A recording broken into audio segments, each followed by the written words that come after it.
NHL Night with your host, the sports, a.k.a. Peter Lebowski, a.k.a. Jeremiah Maxwell.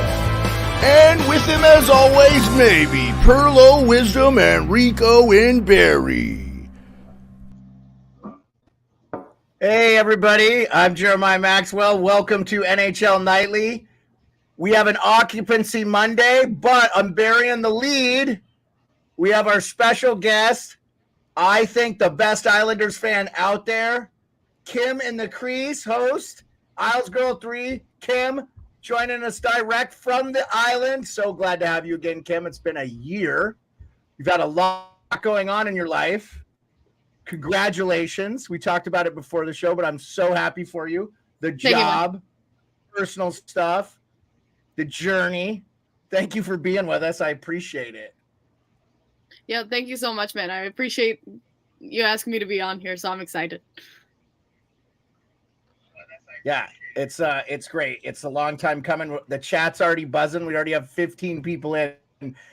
Jordan Sunshine says hello. I think you probably know him.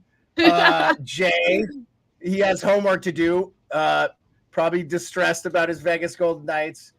You're gonna miss the Lefty playoffs. Stegman. Thank you. They're not going to miss the playoffs, Jay. It's all good. It's all good. Let's see if we can. Let's make this a little bigger. That looks cool. That looks better. We have Rico, direct from Barrie, Perlo, direct from Edmonton, where they seem to cannot lose, and Occupancy from San Jose, California. So we got the four corners of the world. I'm coming from you live from Anchorage, Alaska. It's a balmy 2 degrees today. Finally getting some winter weather. Which has actually been fine. It's not bad. So really happy to have everybody.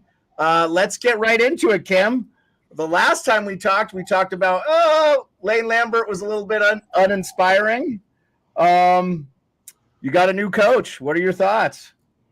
Yeah, so I was sitting at work, actually, when everything went down, and my phone was, like, blowing up in my pocket, and I was like, why? Like, what would make my phone? And I was like, no. I was like thinking, what would make my phone blow up like this? What would be the? And I was like, no way. I was like, no way. It happened. I pulled out my phone. I pulled out my phone and I saw the Lambert fire. I was like, it happened. But then the next words I see are Patrick Waugh. And I was like, what the fuck? I ran to the break room. Everyone's looking at me like, is she okay? I ran to the break room and I see Patrick Waugh hired as new head coach. That was not in the bingo card at all. But I was stoked. I mean, I was expecting Berube, but that, man, you know what? Screw it. That to me was a fire hiring.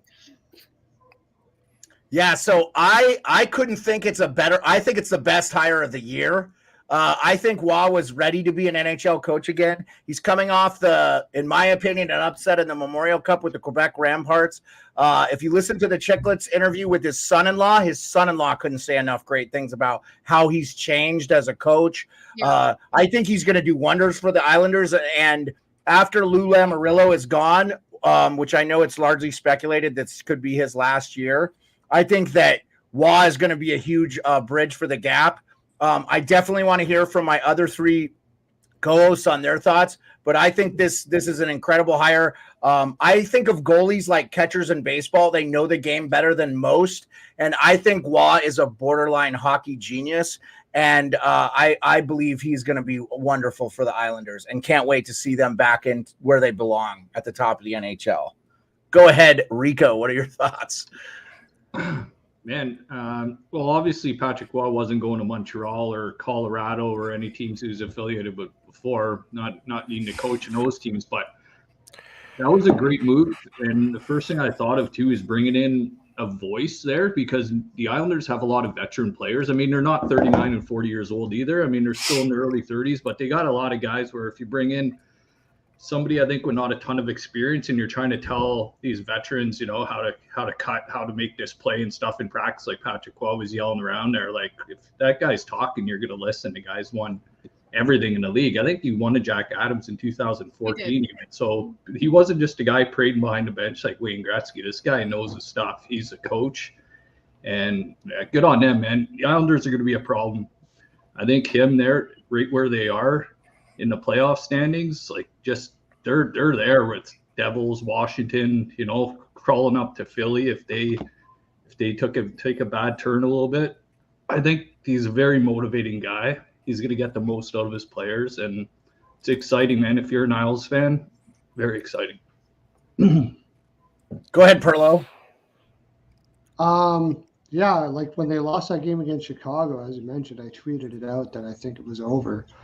And but I did not know that Waugh was going to be the choice. I think it's the most interesting coaching choice that you could take. I mean, this is a guy who obviously showed in Colorado he had a brilliant mind. It's taken him a long time to mature as a human being. Obviously, he's done some things that have been, but whatever. But obviously, if Lamoriello thinks he has matured, he probably has matured. Like Lamoriello does not do things off the cuff. So this is going to be one of the most interesting hires I've seen. This might be one of the best moves Lamoriello has done in a long time. It might be. It has the potential to be one of the best moves he has done in a very long time. And I'm excited to see. You just got to be excited to see it because it's off the cuff. It's like you said, it was out of nowhere, Isles girl. Or like I didn't see it coming. Nobody saw it coming, and boom, you got Waugh in there, and you got Sorokin in there. You have the greatest goaltender, possibly. You may say otherwise. I actually may not say that, but one of at least top 3 greatest goaltenders of all time. And you have a struggling Sorokin at the same time. You're telling me at the very least he's not going to be able to help that situation out? Like, I think it was I agree with all of you. It's more than likely a fantastic hiring, but it's even more so just a more fascinating hiring to see what's going to happen with this polarizing figure like Patrick Waugh there in the island. It's a great hiring. It's a fun hiring, and it's going to be interesting to see. Just for some updates on goaltending and coming off of what you're saying, Varlamov's been hurt, so Sorokin's been playing so much. It's been a little rough on him, but especially with defense and turnovers. Waugh said in his opening interviews, he's going to let goalie coaches be the goalie coaches. He's not going to get directly involved there. He's going to let them do their shtick, which I think is respectful to them. He said, if they come to me and ask me something, sure, I'll help out, but I'm going to let them do their shtick. That's what they're there for. He's going to focus as a head coach. But I mean, he's there. God forbid Sorokin was to ask something, and obviously he's worked with Varlamov before, so he knows all about Varley. Also, Varlamov just came off IR today. Ken Appleby was sent down to the AHL. Varlamov is back, so we may see Sorokin get a break finally, but it's depending on what Waugh wants. And a big thing that it's been such a breath of fresh freaking air with press conferences because he tells us what he's working on with the boys, which is something we've been waiting for instead of just being like, yeah, they play great. He is talking about shots on net. I mean, that's the reason Sorokin's been so, it's been tough on him. He has the most shots on net in the entire league. He has most shots on him in the entire league. And last night they put up, I think, 41, 42 shots, something like that. And he said 17 were turnovers. He's like, that's something we're going to be working on, stopping those turnovers. You take away those turnovers, that's like 30-something shots, you know what I mean? So that's something he said that he's going to be working on with the guys. And he's going to help our goaltenders defensively, which is something we have been lacking. And getting rid of the Barry Trotz and Lane Lambert shell. And he says start breaking out and doing, these second attempts and second helps, which has been something I'm very excited for. Barzell said his puck possession plan has been a breath of fresh air to his ears. Like he said, it's music to my ears, he said in his press conference interview. So it's just like the players seem stoked about his ideas and what he wants to go forward with. Waugh said that he thinks that the players are all in on what he wants. So it seems that things are going to be clicking, and it's just going to take a little time for change to be going and happening here. I mean, I wasn't expecting a full new Islanders last night, but I wanted to see the big number one thing was would the team respond to him in the locker room? Because after that second period was all Dallas, and it was like watching the Lane Lambert team. And I said, when I go in that locker room, I said, here's the big thing between Lane and him. Lane, they come out in the third period and be like, we're done. Waugh, they came out, tied the game, and won. They came in there, he talked with them, he got through to them. That was the big thing I wanted to see changed. Did he have was he able to influence the team, something Lane never did, and he was able to do that, which was really. And just to give you a little stat here, going into the third period down in a game, the Islanders only won once to come back. We had only had one comeback win in half the season gone. So that was huge. Yeah, I was going to say everything that you echoed. I had heard already from Thomas Hickey today on. Yes, I did hear that. Yeah. Yeah, Thomas Hickey said a lot of what you said about Waugh and the goaltending. We are forgetting, too, Varlamov had one of his best years when Waugh was the Avalanche coach. So it'll be great to get Varley back healthy for the Islanders. Tons of people to chat. It's already our biggest show to date since we started back up under this NHL nightly format. Not a surprise. Kim is a legend on the internet. Before we get too far, and I want Occupancy to have a chance to ask you a little bit about the Islanders, or at least specifically the Waugh hire, and then we'll talk about some other things, because there's been a lot of great things to talk about with the Islanders this year. So I'd like to focus on some of the positives before we dive into the negatives, but this Waugh thing is huge. The link to Kim's channel is in the chat. Please click on her channel, and I'm assuming half of you are from her channel, but click on there and subscribe. So I really appreciate it. Gabby is saying real quick, wanted Waugh for the Sens. So did Nick Kiprios, by the way, Gabby. Would have been good big guns, the depth guys, most importantly, the second stars like Josh Norris, Drake Batherson. He's going to do a great job for the Islanders. Before I let Occupancy, I wanted to say one thing. Already, I think the creativity is going to be there. That bank pass off the boards from Barzal to Horvat to win the game was awesome. What a play. I hope this is the things to come that we get to see from the Islanders, but we will see Kim and all her gussied up, freaking amazing Islanders fan garb going with her grandpa at the table and stuff. So, oh my God, we forgot to do it last night. we were talking about Waugh too much.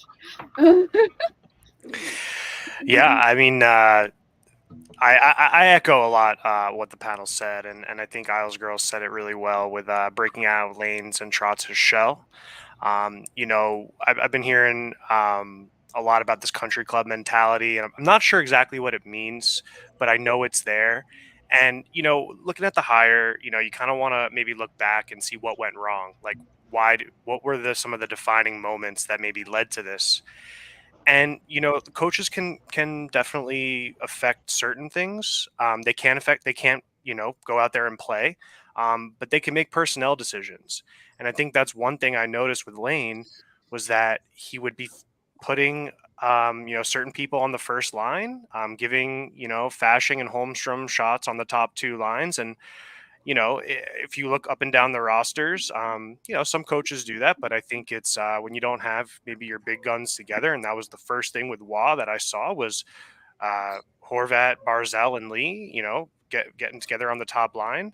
To kind of defend him there, he just kept the lines of last game. He didn't change anything. He just copied and pasted Lane's lines from last game because he doesn't know them yet. He had less than 24 hours with them. Throughout the season, Lane had put some other people on. Anyway. I 100% agree with you there. That was and that was just one thing. And I mean, I forget, it was the end of one game, and you had the Matt Martin line out too, and when he made that bad turnover, cost him 2 points, cost him 1 point. And again, I think Lane, he had his way, and maybe he thought that was the right line to have out. But again, Lane wasn't a bad coach. Even the players came out and said, this one's on us. It's not really him either. So, I don't want to take it away from him. We decided to move on, but, he was part of the Trotz era. And I think bringing in Waugh was absolutely the best call. I couldn't even imagine that. I did not think it was going to be him. And I think that it's going to spark the team up and down. I like how Waugh's committed to defense. I think that's important to me. Look at just, some of the stats on the Islanders from last year to this year. And last year it was the boring Islanders, the under team, and this year they're one of the most, big goal scoring over teams.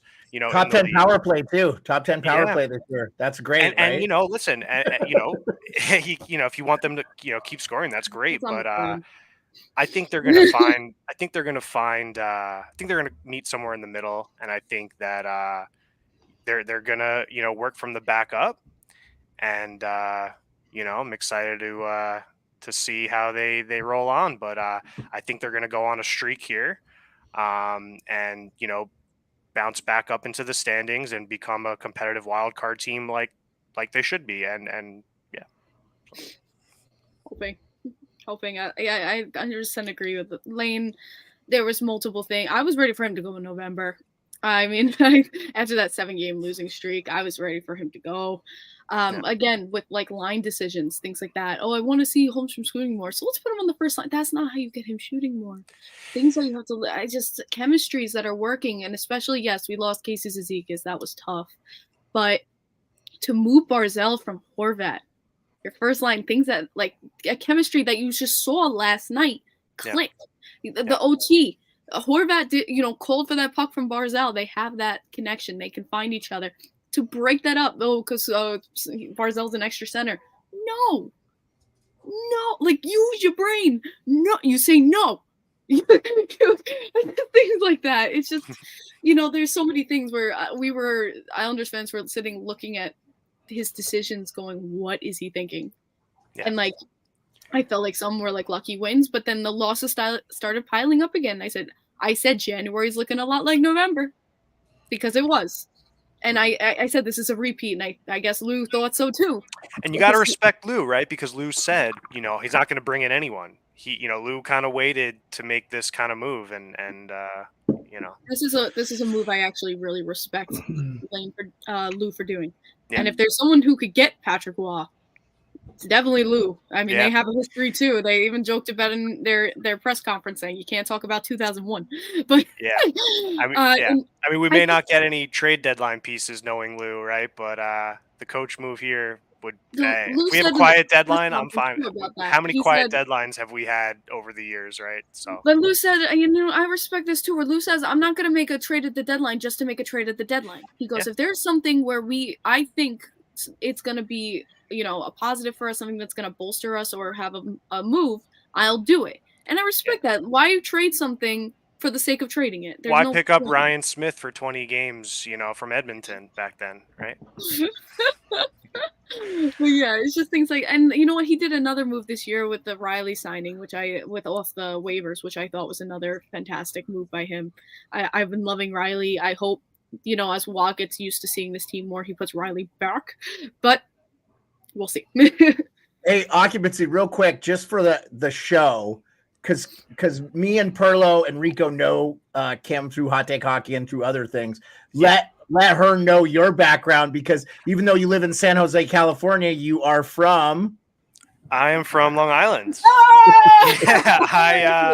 I'm a Northport Huntington. I played in the hockey team over there. Yeah, so 18 years. I think we moved out when you were around 18, 19 years old, but spent the whole childhood over there, and grew up going to the Coliseum.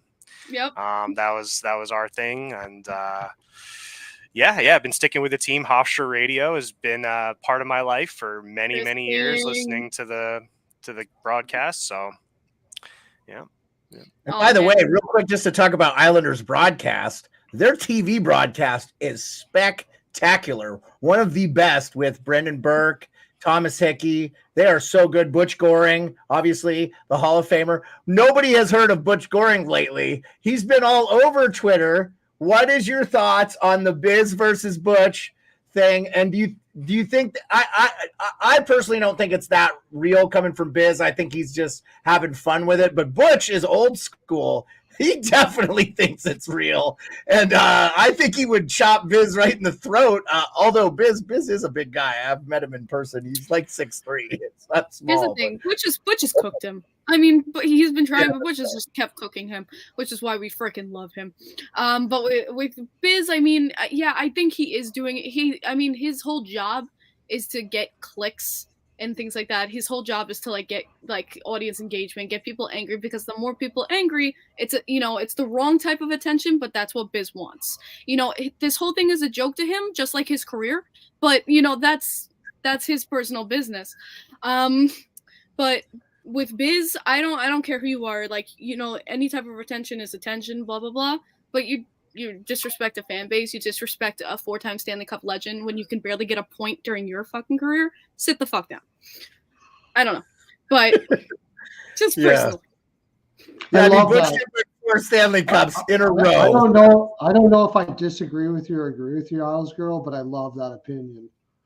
Regardless of whether I agree with you, that was killer. that was awesome, man. Yeah, I wanted to mention bro. one thing though. I wanted to mention one thing. There's another great coach who said what Patrick Waugh said himself. He said he's going to let the goalie coaches coach, and basically he's going to do what the goalie coaches tell him to do, and that's what an ex-goalie would do. But there's another one that does that, and everywhere he went, his goaltenders went off, and his name is Tortorella. Tortorella believes in that 100%. He believes that the goalie coaches coach. I do what they want. If they need my defense to do this, or they need this for my team to, everything revolves around the goaltender.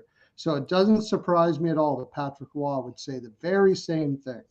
I'm going to rely on my goaltender coaches, and I'm going to give them exactly what they need. I just wanted to mention that because that's the reason why I think he's going to do so well there in the island.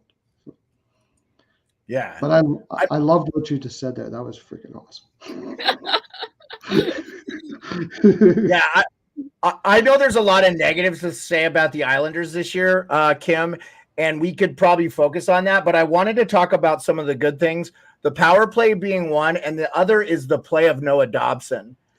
It's a goddamn crime he's not an all-star this year. And I know that they just added 2 all-stars. Excuse me, I apologize.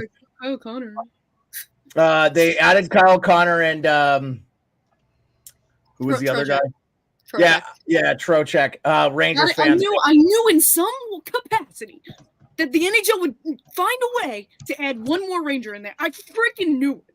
They would find a way. They had to have one more Ranger at the All-Star game in there. They always have to find a way. Yeah, no, that's really disappointing. I would have loved to have seen Dobson get his love. He deserves it for sure. Real quick scoring update. Arizona just went up 2-1. We have a bunch of degenerate gamblers on this. Yes, I know. We always I needed I Vegas don't know tonight though. They screwed us. Yeah, well, but they boy, I'll tell you what.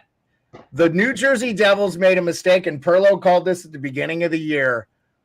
They should have went out and got goalies because they almost choked this game. They were up 3-1. Then it was 4-3 Vegas. Then it was 5-3, and they were able to come back. But they could still get Markstrom, but yet they didn't address the goalie issue early, which they should have. We lost Jack Hughes and now have nothing.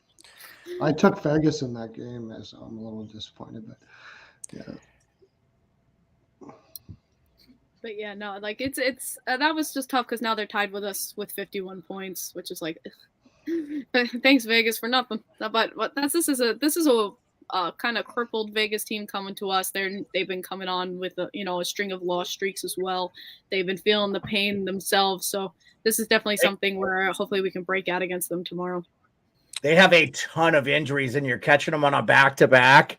It's going to be a very and then you got a day off with Waugh in between. So I'd say I like the Islanders tomorrow. I'm going to take that Waugh boost. I was listening to the Ice Guys today. The Thailanders are no more. So Kim, if you don't know, a lot of these guys, Perlo, Rico, and Occupancy, are diehard listeners of the Ice Guys, and they're on during the day when you're being a hero, first line nurse that you are. And I'm at home, enjoying slacking off. The Ice Guys do a great gambling show. It's new, I think it's like, what time is it Eastern, Rico? Tell everybody. 2:00 Eastern during the week and 12 noon Eastern on the weekends.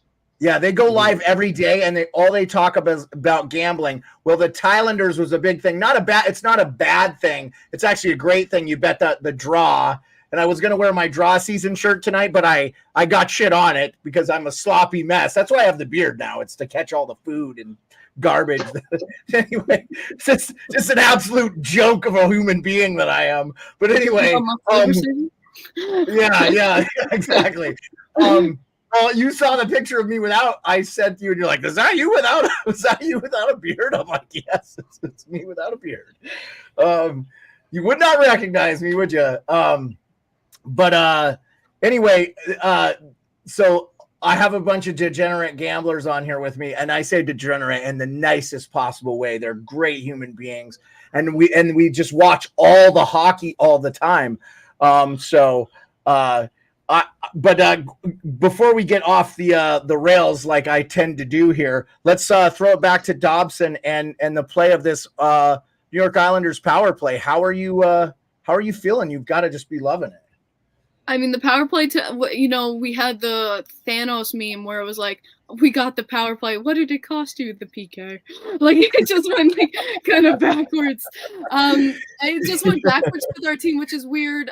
We didn't have a chance to see it if Juan made any change to his last night because Dallas apparently played a perfect game. Going from there. What do you mean? What do you mean, though? Dallas has actually been a very good team this year. I know if you haven't been watching them, but no, it's not about their play. It's not about their play like that. It's about that they had no penalties last night. Oh, yeah, and yeah. We literally that always were sitting on top of our players during the play. There was just no calls.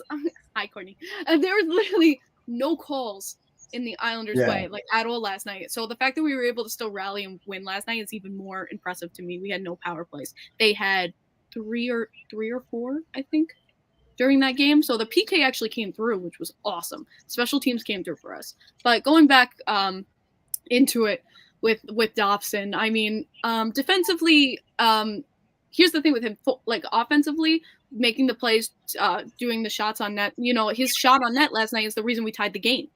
Because he, took that at the blue line, took the shot, went off Bashing's thigh and in. He's the reason, we tied that game. He's getting the assist. He's making things happen for this team. Dobson has been wonderful there. I think defensively, he hasn't been, he's made some plays where it's like, Dobson. But otherwise than that, I mean, he's been stellar. He's been really growing into himself. And, without someone, I feel like holding his hand, I would say. A lot of Dobson's earlier success, he was next to Zdeno Chara. And people gave me shit about it, but I was like, listen, Zdeno was on the bench in his year helping him on that ice. But I feel like now he's in his own sphere. He knows himself as a player. He's growing that confidence, and it's starting to come out, the Noah Dobson we know, which has been spectacular. And someone beside him on the ice, too, which is so underrated, people don't talk about him enough, is Alexander Romanov.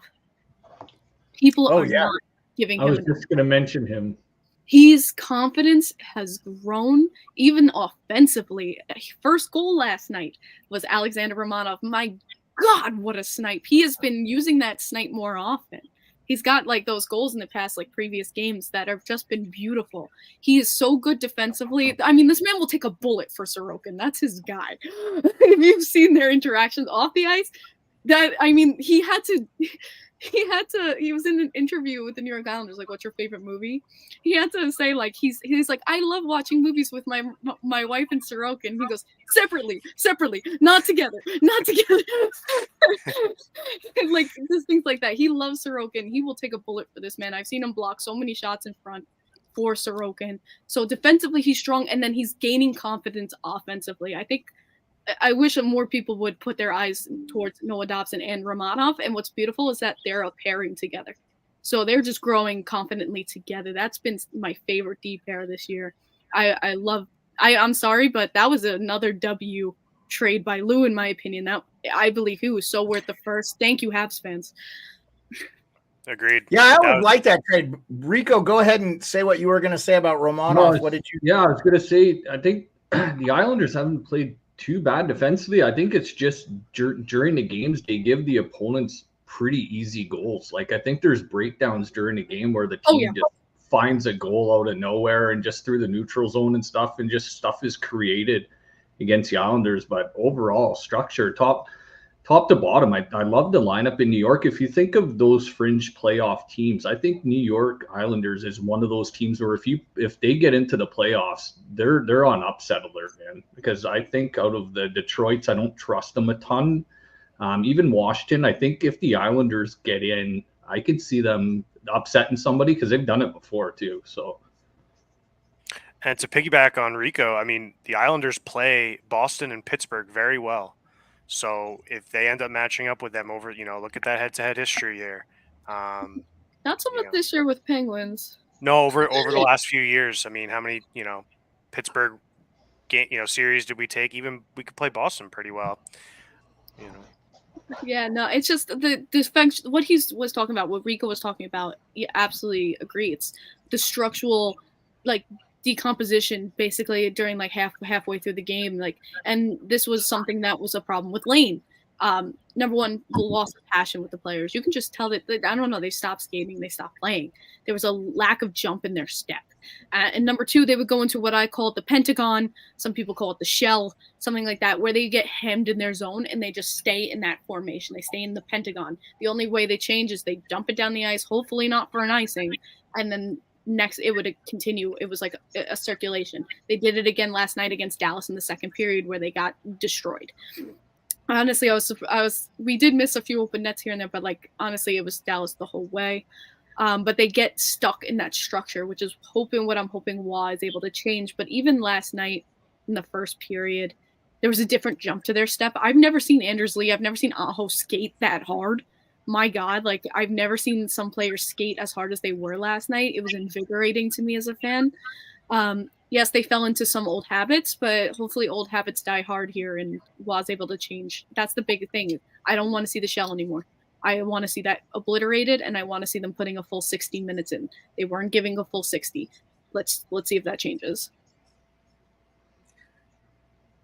Does anybody else want to talk about what Kim just talked about, specifics there, or ask her a question in that line's regard? Maybe she might agree with me here, and I think this is what maybe she's saying is, when I watched the Islanders, it looked like a team that was trying not to lose rather than trying to win. Ooh, that's a nice way of putting it. Yeah. I like that. I like that point of view. Absolutely. How many times we were ahead and then it's just like, oh, let's just protect the lead. I screamed about this on my podcast. It was always, protect the lead. Again, what you said, try not to lose instead of let's just effing win this thing. And what is Wah all about? He's about winning, which is makes me so stoked. He's all about, you just got to win. And so like they would stop at like 3 or 4 goals thinking they're secure. And I'm like, no, keep going, keep putting pucks in the net, make it 10-1. I don't give a shit. There's no, nice award in the NHL.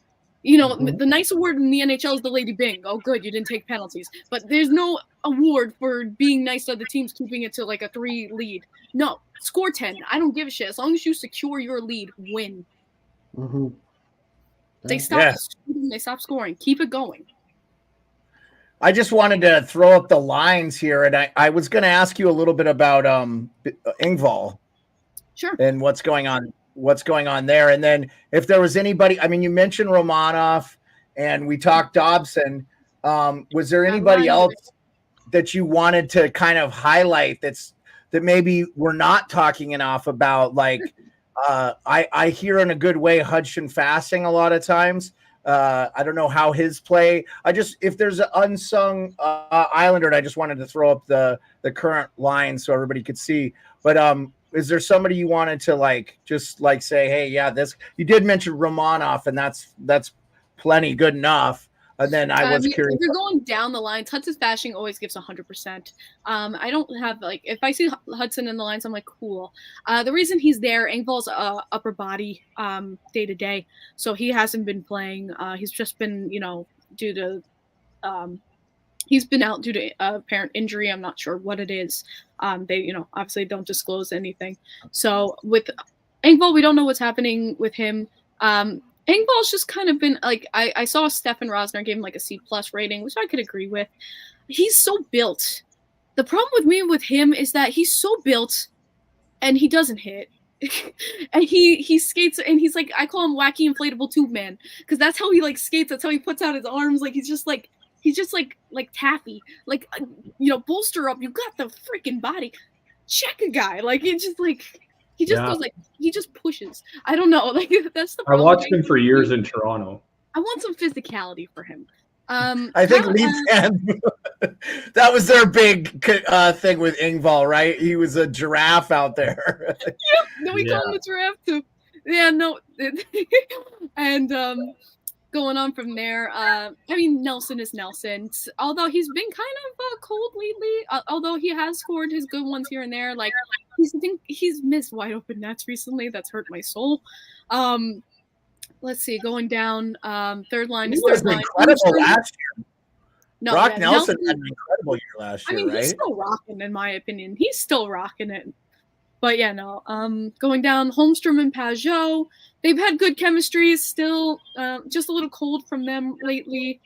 Going down, people don't know about Kyle McLean. Obviously, he was a call-up from the AHL to replace Casey Cizikas. People don't know Kyle McLean through a hole in the wall. I know him, though, because I watched him in Bridgeport. I was watching them when Atu Ratu came, made me very interested, which, screw Canucks fans. But going on from there, Kyle McLean, to me, was a perfect Casey substitute. He's a guy who was 100%. He's like the Zach Parise, Casey Cizikas, 100% on the puck. He's actually a fantastic PKer. He's been such a so wonderful on that fourth line. He's been stopping, he's been making turnovers happen in the Islanders' favor. He's been making, helping Martin and Clutterbuck go up the ice. Do they keep it? That's up to them. But he's been making things happen. I feel like, you don't hear anything about him because, yeah, he's not scoring the goals, but he's just creating chances. And he's been honestly wonderful to me out there. I think he's been doing a fantastic job. He's a workhorse, honestly, as a player, and I've been enjoying watching him. Defensively, I told you about Romanov, Aho out there. I mean, Mike Riley has been fantastic for us. I think he's done very well. I want him back in the lineup over Bolduc. I love Bolduc, but I feel like he just gets very scared out there. He's very anxious. He's lacking confidence, and so he will easily throw the puck away. And just, yeah, I don't know if there's anything else, like any other players that I feel like have been like out there you should pay attention to. And Sorokin is Sorokin. Everyone knows about Sorokin. I drafted him in my fantasy because I thought he was the best goalie last year and should have won the Vezina, but he struggled this year. Can you put your finger on one thing, or is it just the team as a whole hasn't played well defensively? I mean, I said this, I remember years ago when we had the goaltending pair coming in of Leonard.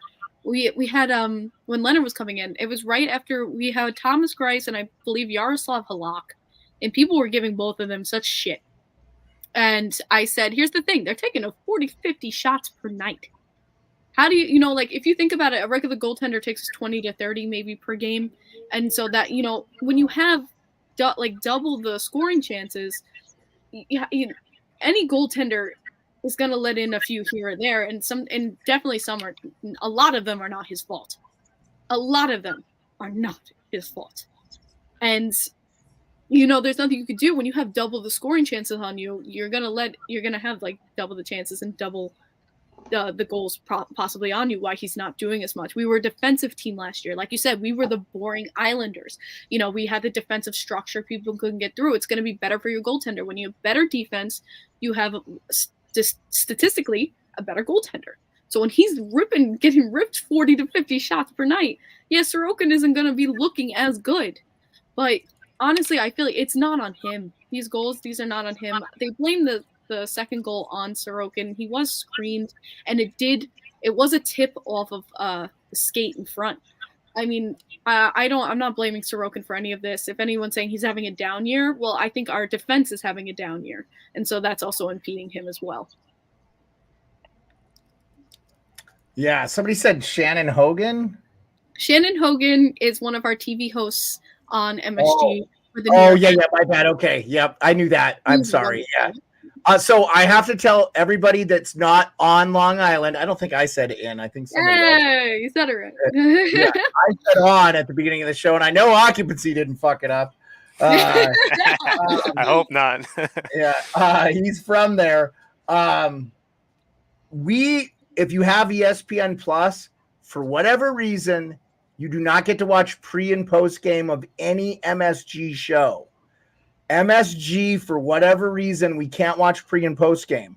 So it's bullshit. They need to fix it because you used to be able to do it when you had the center ice package and I could watch whatever feed I wanted. And I like to rotate unless it was like the Pittsburgh Penguins one and I couldn't stand theirs. So I never listened to theirs. I have my reasons. I just, so we do get the, I mean, the last Islanders sideline reporter I remember was Deb Placey. Love Deb. Shout out Deb. But I haven't gotten to see a lot of their stuff because if the Islanders are playing, I want to watch pre or post game. I've got to watch whoever they're playing. So, so that's kind of brutal. You're missing out on Thomas Hickey. His breakdowns are fantastic. Yeah, he was. So we get to see him he's really good. I got to see him today on Daily Faceoff Morning Cup of Coffee with Kobe Coven and Johnny Lazarus. I know you know Johnny. He's from out that way, a big time Rangers fan. I know the Islanders and Rangers fans. I try to tell people I wanted to talk a little bit about this because we've got Rico here, who's a diehard Leafs fan, and Rico is not one of them. But a lot of the Leaf fans can't let go of this. Why do they hate John Tavares? I said, hey, first of all, a team may get a number 1 overall pick in their career once in their lifetime. We have 32 teams now. They have a right. And he said he was staying, basically, right? So the biggest thing to me, though, was when he said in his press conference, just telling straight up, is when they asked him about it, he goes, well, I didn't want to take away from the team that was going to trade for me. Yeah, no, I don't play that. Happens, that was sleazy in my. Oh, I don't want to take away from the team I'm going to. What? Yeah, my thought on that is he traded and decided, oh, I want to do that because I don't want to make because he knew it's the Leafs, obviously, but I don't want to take away from the Leafs because I'm going to them. Like, come on. But I have something before Rico. My thought on that though is that the more you boo him now, it's kind of disrespectful to the players you have. I don't know if he'll like this, but I got something for him. Who cares? Who cares if he's gone now? You got a team now. Why would you boo him? Like you need him. Well, I say this. I say this. If you're an Islanders fan, and Occupancy maybe can back me up on this one, don't you have the ultimate trump card if you're an Islanders fan? The Leafs have made it out of the first round one time with Tavares. Since he's been gone, they've been 2 conference finals. Why do you want him? Why would you boo him? Who cares? You should be happy. They're the best thing that ever happened to the Islanders is they got rid of him, in my opinion. Just imagine if you paid that guy $10.5 million. Rico's dying inside as I'm saying this as a Leafs fan. Oh, is that a London Knights jersey? Nice. Yeah. Is that who he played for? No, it's just because we got one of our prospects on the team. Okay. I got George. I was thinking of maybe getting a Horvat too because he was on the London Knights as well. Oh, nice. Yeah, no, because I was like, my friend is a big Toronto Maple Leafs fan too, so he was up there. He has tickets for London. And I was like, yo, I need a jersey. He's like, I got you. There you go. There you go. Oh, nice. 93 is my favorite number of all time. So got you. Yeah, 9.3 is what the Leafs should be paying Marner his next contract. Yeah. What do you think about the Nylander contract? He went to bed as soon as he signed it and recently woke up a couple games ago and started putting points on the board. Yeah. Got everybody in the Toronto, Metro Toronto sports media squeezing a stick for him. Man, holy jeez. Could not believe his contract. I was like, woo. Yeah. And the no movement. 314. My first Islanders jersey will be a number 22. One of the greatest goal scorers of all time, Mike Bossy. I wasn't old enough. I was old enough to see him play, but I was very young when the Islanders were winning games.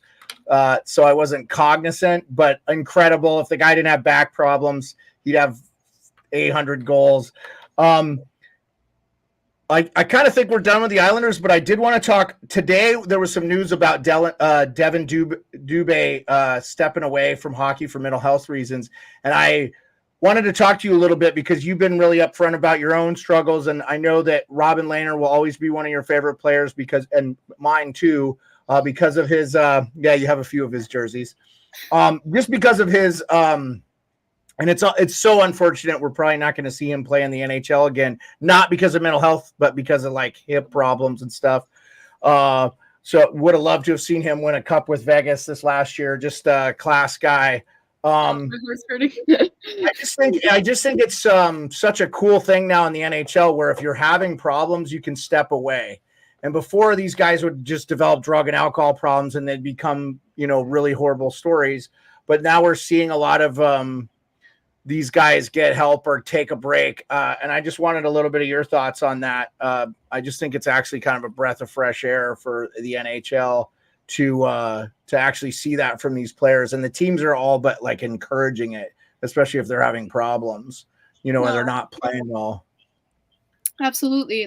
The fact that this is now, I think this is a huge step in the right direction. I think, a lot of players are, coming out and speaking their truths, Robin Leonard being one of them, is a result of this finally occurring. And I think those players, for their bravery and courage, stepping up and being able to say, listen, change needs to occur, because it's giving these players now the opportunity, and that they know it's okay to say, I need some help.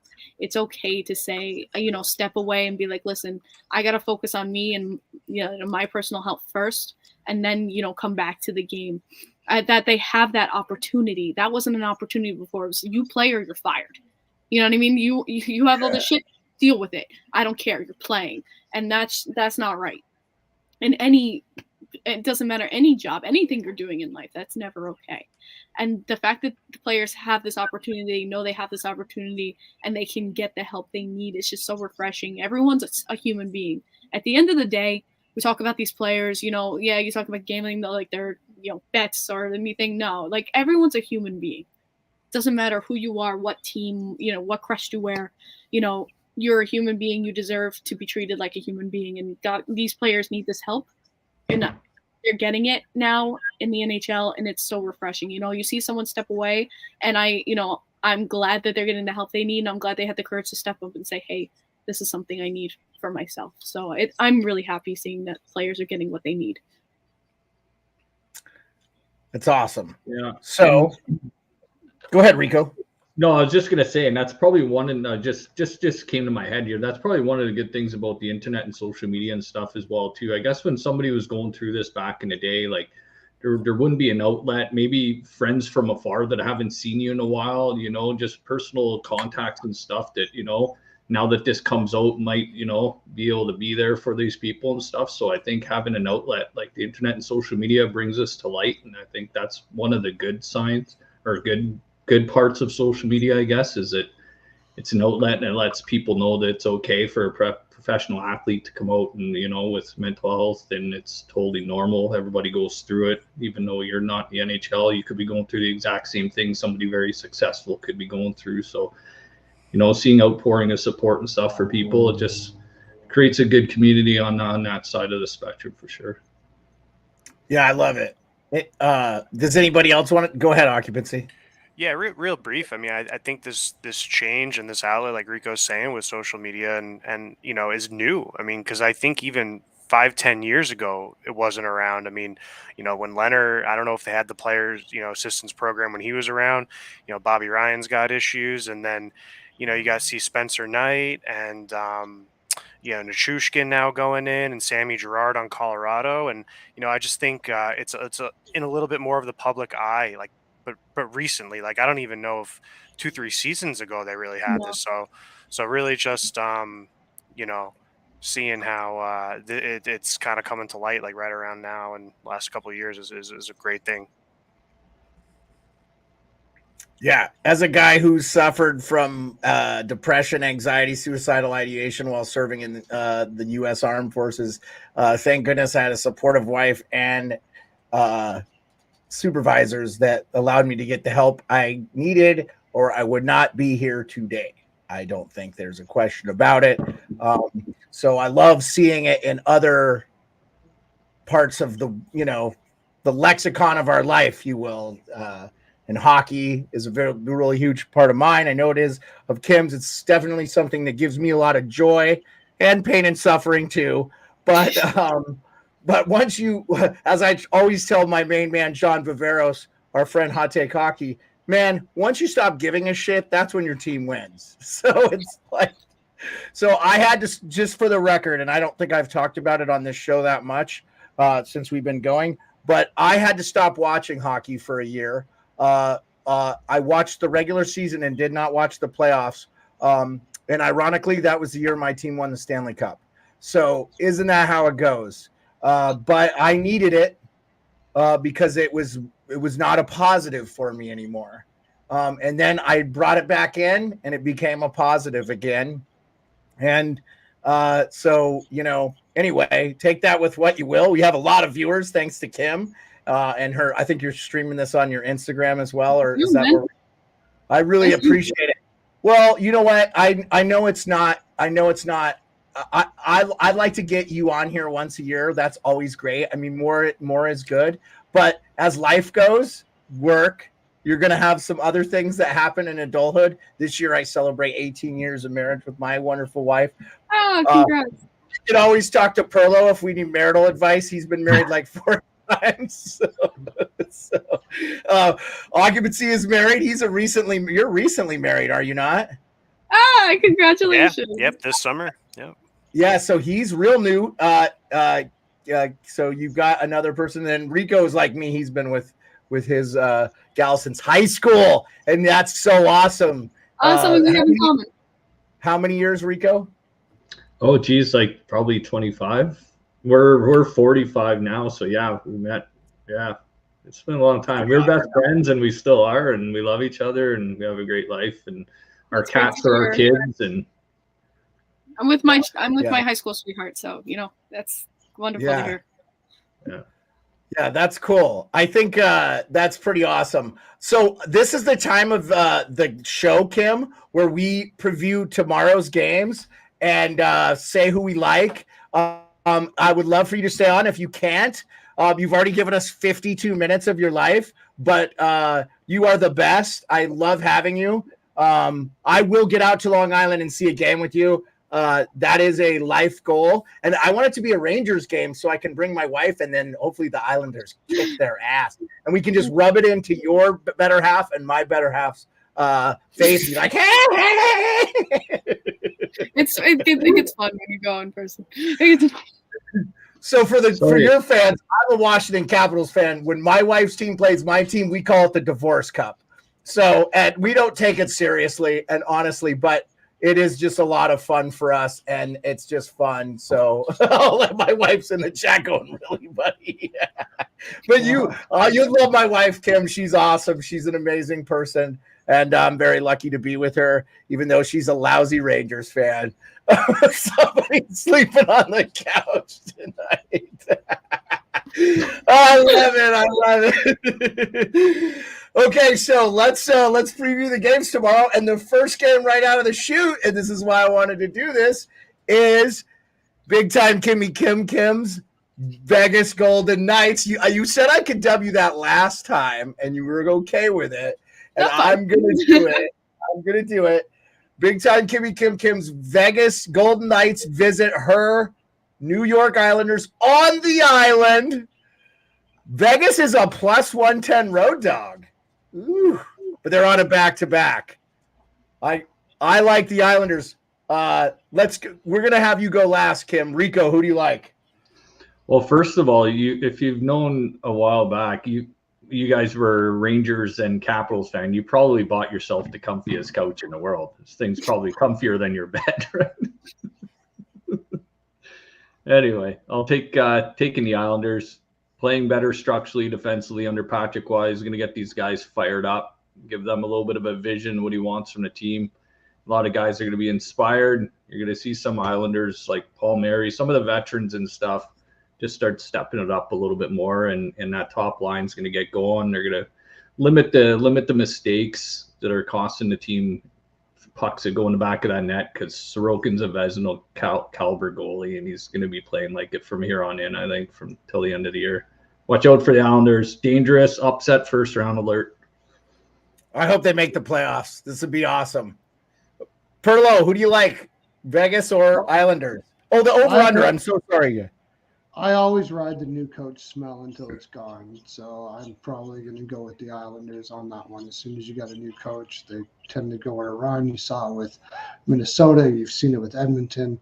The only team that hasn't worked with was Ottawa, but most of the time it does. So well, they got Shane Pinto back and they did that comeback win against the Flyers. We'll have to talk about that. Yeah. But, I mean, it didn't work right away for Ottawa, but it worked for just about every other team that does it. So I'm going to keep on riding that. And I like you guys. I really like Waugh. So I think he's going to have them riled up.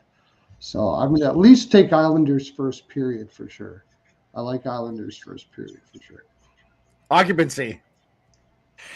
Yeah, no disagreement here. I like the Islanders tomorrow night. I think anything minus 140 or better for them. I think we're going to get a back-to-back. So for Vegas, I think it's going to be Yuri Patera because if Hill is still out, I'm not sure if he's come back or not. He is a questionable start for tomorrow.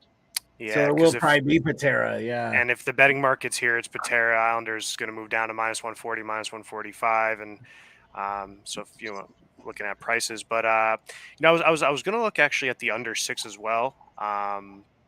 You know, I think Waugh is preaching defense, and the under 6. I didn't go on it last game, but that's the way I was leaning. So let's look for an Islanders and an under tomorrow. All right, Kim, who do you like? You're putting a bunch of money on Vegas at plus 110. Who will I root for to win? I mean, I think everyone knows my pick. Just like just some things that I'm worried about. It's just that I'm always down for Waugh. I'm hoping he's able to give because you could see from the first game they were able to implement some of the things he was teaching in practice already. I'm just still concerned because it's still my Islanders. Old habits are gonna die hard. So it's just, hoping they're up to the challenge. I mean, Vegas is still very skilled offensively. I feel like Jack Eichel's just going to get a goal against us, man. Oh, man. So Jack Eichel's out. Jack Eichel's injured. Is he hurt? Yeah, he's out for week to week. He had surgery, lower body injury. Yeah, Eichel's usually always the one to get the goal against us, so that kind of works. He may not be back until the playoffs. Yeah, let me drop Perlo here until he comes back. So you can take the draw. We got a lot. If you take the draw and go Tylander and say it, and by the draw, that's either somebody wins or loses in a shootout. We could go to overtime. I mean, I could greatly see this going into OT. My team is that's our specialty. Is OT. I could easily see this going into an OT game, whether we're under or over, because the Islanders we still have to fix and fight with our structure. But I think Waugh is definitely the person to at least get us on the board with a W, 2 points. So we'll see for tomorrow. But I'm definitely going my Islanders all the way, and they're coming off of this back-to-back. They played a little extra due to their OT, so hopefully that works in our favor. And big question mark is going to be who's going to be in net. That is going to be the huge question mark to me. Yeah, it sucks that Sorokin has had to go all these weeks in a row because of the injury to Varlamov. He tied his record of most games in a row from I think his first season with us.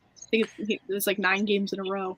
I heard an interesting. Sorry to pivot just a tiny bit real quick, but I heard an interesting quote from Saros and Burnett over in Nashville, and they were talking about Saros's workload, and he was saying he was fine with all the games, because not really doing the split with Lankinen, and so I wonder if because I'm worried about Sorokin's workload, obviously, but I just wonder if maybe these goalies are okay with the workload. I mean, I don't know. It's we're not in the locker room. We're not talking to the training staff. I mean, I'm not, but I don't know. Sorokin's from Russia. He had to climb 3 dead hookers and walk through 8 miles of broken glass to get to practice when he played. Did you see the clip of him and Shesterkin in the offseason, towing the car when they were running? Did you see? That was pretty badass. Wait, dude, you gotta send me that. You gotta send me that. That's awesome. Yeah. You ever seen that? Oh, I'm crushing fantasy. I'm playing Hot Take Hockey right now in fantasy. He's my matchup this week. Are you in the YouTube league? Oh, you're in a different league. Oh, I played him No, last I'm in week. a I kicked separate his league. ass. I'm in first place. I'm 11-4 right now. Water King asked a question about my beard. I always will accept questions about my beard. Water King, I spent 25 years in the military. I shaved every day. I stopped shaving. That's exactly what I do. I haven't shaved in 4 years. Talking about heroes, there's one in front of you. Oh, who's that? Oh, me? Oh, okay. Yeah, I appreciate it. I'm always very reluctant to get the praise for being in the military. It's weird. We're gonna move on to the next game because I think we beat the Islanders. Awesome, great job, guys. Hopefully we get Perlo back here, but no worries. That would be the Washington Capitals, a road dog to the Minnesota Wild in Minnesota, plus 136 road dog. And the over-under in that game is 6. I definitely like the under because the Capitals cannot score. Oh, we have our main man Perlo back. Let's get him back in here. Good. What happened to your camera, dude? You were beautiful, and now I can't see you. I told you. That's why I went out. What? That's why I went out, because my freaking light shut off and it won't start again. So we're gonna have to go in the dark for the rest of the time. Oh, okay, no worries. Oh, you looked so good tonight, Perlo. I have to tell you looked great. You're the only human being that ever says that to me, so I love you for that. But you looked great, man. You looked handsome, man. I appreciate it. And you could see Perlo works for the mob in Edmonton, so he's been lifting dead bodies out of trucks, and he's just getting in great shape. That's what me and Rico like to carry on. That's not true. He works at freight. Doing some trailers. Yeah. He unloads trailers, but he doesn't know what he unloads. So I have no idea what it is. Nobody tells me. I'm gonna go. We'll just go across the board. I only wanted Kim to go last just for the Islanders thing, so we'll just go across the board. I'm gonna take the Caps at the plus money and the under. Kim, what do you like? This is tough. I mean, Metro Division, I want Minnesota to win. I feel like Minnesota's just been hot lately, in my opinion. And I'm going to go Minnesota on this. I feel like, yes, they have like a less, their record is less, but I mean, with, Kaprizov and Eriksson Ek. Eriksson Ek's been the one to watch. He's been gaining points left and right. And I mean, they got Kaprizov. Awesome. I know, Oshie, but oh my God, Ovechkin. Ovechkin and Oshie are both hot. I mean, these are two closely matched teams. They still got Fleury in net, right? It's still just Fleury. No, he's injured. He got hurt in that play. So Gustafsson. Yeah, a couple games ago, he got guy fell into it. The guy got suspended 3 games for whatever he did to him. I'm sorry, I can't think of it. I did see that. I didn't know Fleury got hurt off that. Yeah, but Gustafsson had a great game the last game he played for. Yeah, because then it would be I can't say names. Gustafsson and net versus what? Kemper? I'm going to guess it will be Darcy. Yeah, Lockwood was the guy. David Ovechkin is not out. He's on like a 6-game point streak. He's back in, but he hasn't been scoring. He's just been getting like primary assists. Lockwood was the guy that fell into. I'm feeling the Wild on this, though. I'm feeling the Wild. Okay, you like the Wild. Okay. Rico, how about you, buddy? Yeah, I know Minnesota just coming off a little bit of a road trip, 4th game in 6 nights. I know they've been playing well, but they got to try and bank points at home. But Washington, I like what you're saying. I like the under, maybe a draw, depending on the price. I don't know if I'd pay it for Minnesota because Washington could just go in there and kind of clip them. But I'm on potentially the draw and the under right now. But I'll take a look closer to game time, like who's starting, who's in, who's out. But yeah, it'll definitely be Kemper because the last game, I think 2 games in a row, it's been Charlie Wingren, as we like to call him in Caps Nation. But yeah, and he's been unbelievable, top 5 goalie this year in the NHL. So, but Gustafsson was great last year, but he's finding his game again. IceX likes the Caps. Occupancy, go ahead and we'll just go in a circle for these last because we only have 9 games. So yeah, of course. Yeah. I was just looking at form. Minnesota just went through the gauntlet of the South and picked up 4 points, which is pretty impressive in 3 games. They got crushed by Tampa, came in, beat a tough, struggling Florida team, but still win, and then surprised everyone on Sunday. Wow, with that Carolina victory there. That was a big one. Yeah. So, Kaprizov's back hot. The thing with Gustafsson too is, he was struggling early on. But he was great last year, if you guys remember. I mean, if everyone remembers, incredible. I had him in fantasy. Yeah, but then this year, something's changed, and but I think it's a little expensive for me, a minus 160, to pay for Minnesota outright. Washington, on the other hand, they split 1-1 with the Rangers, and then they took care of. Well, they actually split 1-1 with the Blues, and then won that 2-0 game with the Ducks. So let's go for an under. I mean, I think it'd have to be a dog and under kind of split. If I had to pick a side, some of these old school handicappers, they have these angles, and they look at these things over the years and years where teams coming off a road trip, the first home game sometimes is a dud. So it'd have to be dog or pass for me. Before we go to Perlo, KP wants to thank you for coming on. I texted you that little picture of him leaning on the couch like he's a person, and he just says thanks. All right, Capes, get out of here. Go ahead, Perlo. Who do you like, Caps Wild? Yeah, at the moment, I just can't deny the energy of the Wild. This team just seems like crazy energized ever since they got their players back. Gustafsson had a good outing there. And looked really solid his last outing. So coming off an injury, that might show that was the problem. So I'm gonna go with Minnesota in regulation here. And I normally don't do that. Like occupancy brings up a good point when you're coming off of a road trip like that. Normally you don't do that, but their energy is too strong. I don't know if Washington's going to be able to keep up with them if they keep on playing the way they are right now. So I'm going to take Minnesota in regulation for now. Probably not going to put a lot on it because it's not a great spot for Minnesota, but I just love their energy right now. So I'm going to go with that. I agree. Yeah. And confidence coming off those wins against Florida and Carolina. Man, they're all of a sudden Washington's coming to town. It's like, yeah, we should be able to could be a letdown spot because Washington, but I don't think too many teams think Washington is a letdown spot, even though people in the general diehards will say that Washington isn't that great of a team right now. Their record looks good, so I don't really call it a letdown spot. So I like Minnesota. They got a lot of veterans on that Washington team, and TJ Oshie's been playing well since he came back. So they're not going to be an easy game. They got too much pride, too many vets on that team that they're not. Yeah. They're going to show up. Yeah. That Pacioretty Oshie has. Oh, go ahead, Kim. Go ahead. Sorry. Go ahead. I was just gonna say, I think Oshie has eight points in the last 5 games. He's been hot. Yeah. Yeah, he is jealous. I don't know if he played with Max Pacioretty in the U.S. when they got together, but they've been gelling. That line has been incredible. I'm obviously I already picked mine, but we'll go to the next game. I've got Blues at Flames. Oh, hold on, I missed it. I missed a whole set of early games, didn't I, guys? You went straight to the island.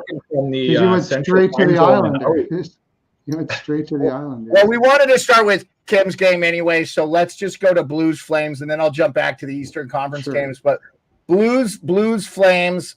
Blues are a plus 140 road dog. They're playing pretty well too. And the over under in that game is, I very much apologize, 6. I like the under. That's my pick. Go ahead, Kim. Oh, go ahead, Rico. Looking at it first, I think Calgary, they lost a couple in a row. They've been at home for a bit. Both of them are on regular rest. This isn't a St. Louis spot. Usually if St. Louis is in a spot, I'll take them. But at that first look, I'll take Calgary. 6-4 in their last 10. They're playing a little better and getting closer to the All-Star break. I mean, being at home, I like Calgary at first look. So without taking a deeper dive into it. We'll do that tomorrow. Be looking for our Twitter talk tomorrow because we'll be talking about this deeper. For sure. Or you can find you guys in the chat, right? Of the Ice Guys. We're definitely going to promote the Ice Guys. They're great dudes. Yeah. Ian Cameron and Alex B. Smith. Alex was right today on the Bruins over the Jets. They whooped the Jets' ass. The Jets are missing Scheifele, but boy, the Bruins are better than people think. And rumor is Bergeron might come back. By the way, the Coyotes are up 4-2 on the Pittsburgh Penguins. Boy, that is beautiful. Yeah. We had the Oaks tonight, had the Bruins tonight. Yeah. Okay. Anyways, like Flames or Blues? My first glance on this one is a pass on the side here. I mean, both teams kind of, splitting. Yeah, splitting form right now, and just they're both 500 teams, and they're basically both at a 500 record. Blues are 22 and 22. Kind of seems like a toss-up. Yeah, type Flames game are 21 here, and 20.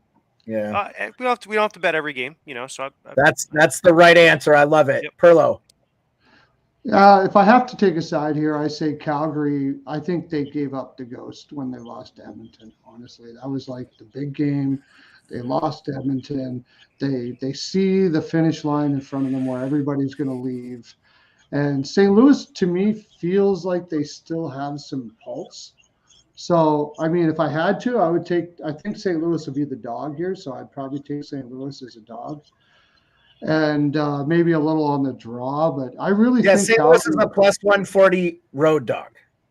Yeah, plus 140. I'm taking St. Louis. I think Calgary could just really be depressed coming into this game, and I think St. Louis might actually their coach might be able to get them to believe they have a pulse. So plus 140, I'll take St. Louis.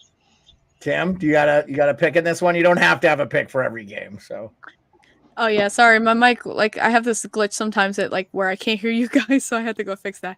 But I was gonna go Calgary on this one. I feel like the Blues are just so damn inconsistent to me.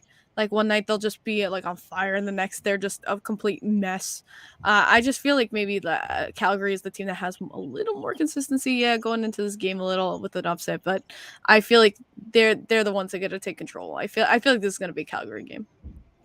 The Blues are kind of the team that's split right in the middle of the United States. It seemed to get put in spots. It's like when the Rangers showed up there. We knew St. Louis, it was a great spot for them, and they won that game. It feels like St. Louis gets put in spots more than any other team in the league, and they could beat anybody on any given night and lose to anybody on any given night. You just got to take a closer look at that team.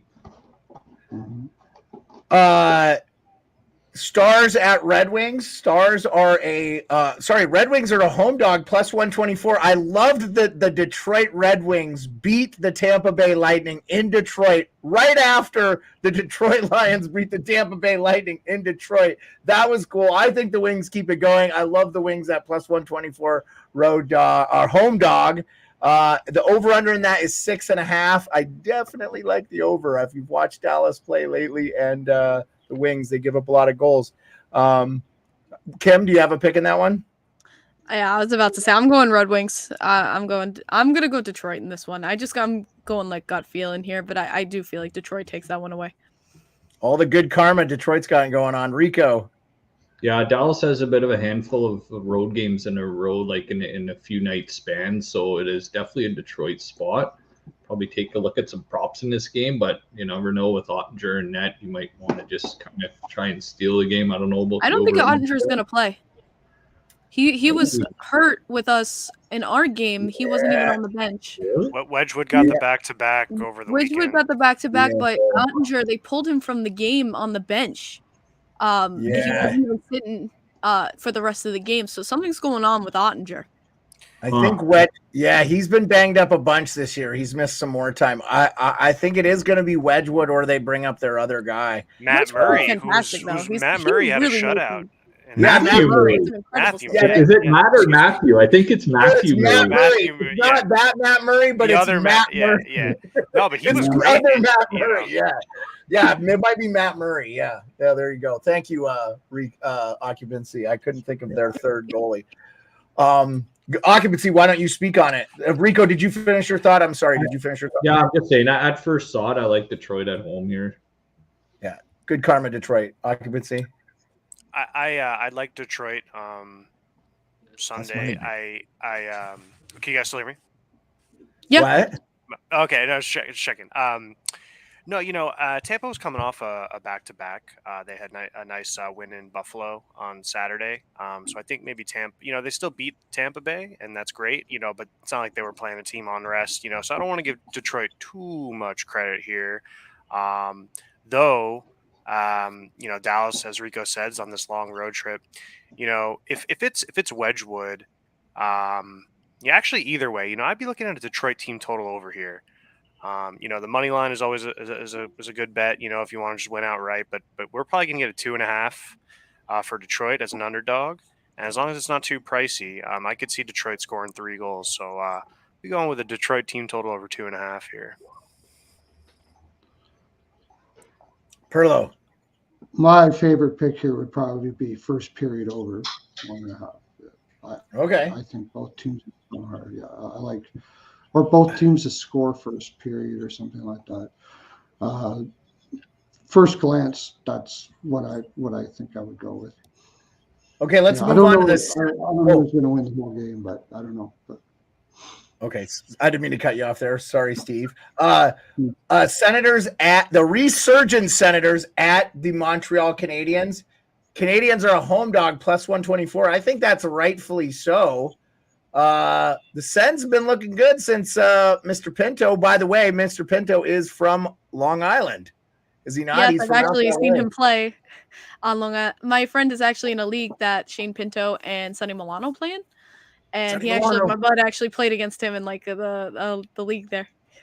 So the Sens are 3-6-1 in their last 10, but they have won one in a row, and I think they've won 3 of their last, or 4 or 2 of their last. Anyway, they've been 2 of their last 3 they've won or whatever. So yeah, thank you, Andrew. Andrew, by the way, Andrew Beauchesne. Andrew, look who's on the show. Andrew's been asking me to have you on the show, Kim, a lot. By the way, Kyle just scored to make it 5-2. We still have some live games. Obviously, the Canucks have been beating the Blackhawks pretty convincingly. I think that was Boogstad, by the way. So I like the Ottawa Senators. What do you like, Kim, Ottawa or Montreal? It's a plus 120 home dog over under 6.5. Montreal's home game, right? Yeah, they're a plus 120 home dog. It's hard to play in that arena. I've been in the Bell Center. I will say, I don't know why I'm just going gut. I'm gonna say Montreal takes this. And they just had the call up of the young kid. I think the defenseman, they just called him up. So it's gonna be I forget his Xhekaj back in the NHL. It's a very hard name to pronounce, so I'm not even going to try. Xhekaj, good old Wi-Fi. Yep, you just call him Wi-Fi, Kim. No one will give you a hard time. They just called him up. I think he's going to be a shake-up. I think it's going to be interesting. I say Montreal. Yeah, there you go. Home money. That's plus money at home. Rico. Yeah, Ottawa's played a bunch of games in the last few nights too, so I'm leaning Montreal here, even though Jake Allen's in net. It's either going to be like 10 goals, 11 goals combined between these two teams tomorrow night, or it's going to be Montreal saying, let's play good for Jake Allen because we want to trade him at the deadline for something for our future. So it's hard to tell, but Montreal, I think, in that spot, coming off that freaking 9-goal Boston performance that they let in, and Jake Allen's going to try and solidify it a little bit. And like Kim said, Montreal's a different team at the Bell Center. They play a good home games in front of their fans. I mean, the effort's going to be there at home for Montreal. It's just few extra games in a few nights for Ottawa. It might be a spot where you take Montreal there leading up to the All-Star break. I mean, Ottawa is going right back home to play the Bruins Rangers the next couple nights. So that's rough.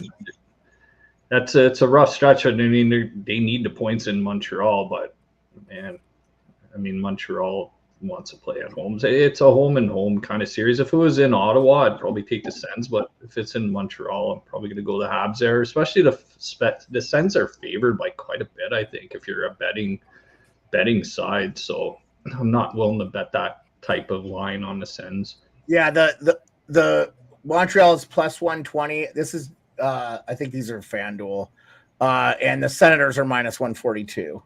Yeah, FanDuel or DraftKings, same difference.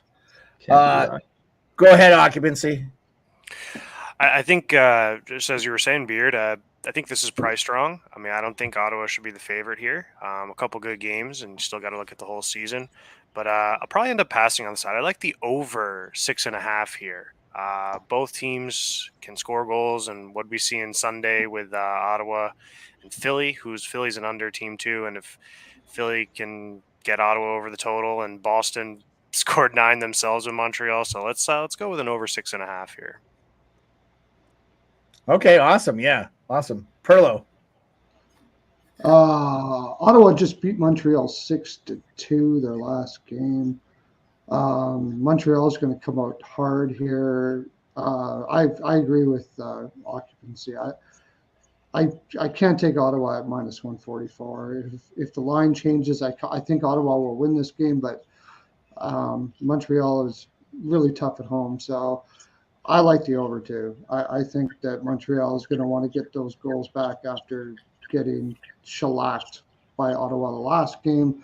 And I don't think Montreal is ever going to be able to shut anybody down. So if they're going to win, they're going to win with goals. So I like the over. I like over 6.5. I'm going to do one final pick from this game, and then we're going to move on to Tampa Philly.